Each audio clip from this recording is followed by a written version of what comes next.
मैं बात कर रहा हूं आर्टिफिशियल इंटेलिजेंस की। इस एआई की क्रांति के युग में सर, जहां अमेरिका के पास अपना चैट जीपीटी, ग्रॉक जैसे इंडिजीनियस मॉडल्स हैं, वहीं चाइना ने डीप सीक जैसा सबसे ज्यादा क्षमता वाला और सबसे कम लागत से बना एआई मॉडल तैयार कर लिया है। लेकिन इस एआई के युग में सर भारत कहां है? क्या भारत इस युग में पिछड़ता जा रहा है? क्या भारत अपना जनरेटिव एआई मॉडल नहीं बना पाएगा?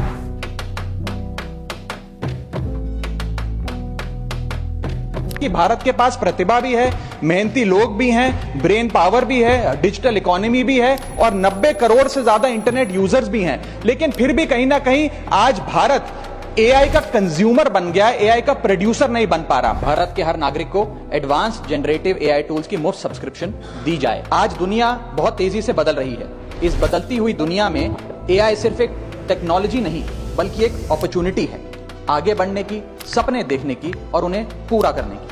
अगर भारत सरकार हर नागरिक को एडवांस्ड जनरेटिव एआई टूल्स जैसे कि chat GPT, Gemini, Grok, Claude को सभी उम्र के और हर वर्ग के स्थानीय भाषाओं में मुफ्त और सुरक्षित तरीके से उपलब्ध कराए तो यह देश की प्रोडक्टिविटी कई गुना बढ़ा सकता है और लोगों का कीमती समय बचा सकता है। भारत इस एआई के युग में एआई प्रोड्यूसर बने, ना कि एआई कंज्यूमर। इसके लिए सर कई कदम उठाने होंगे। सबसे पहले हमें इंडिजीनियस चिप मैन्युफैक्चरिंग भारत में इजाद करनी होगी। इसी के साथ साथ सर हमें एक डेडिकेटेड एआई इंफ्रा फंड तैयार करना होगा।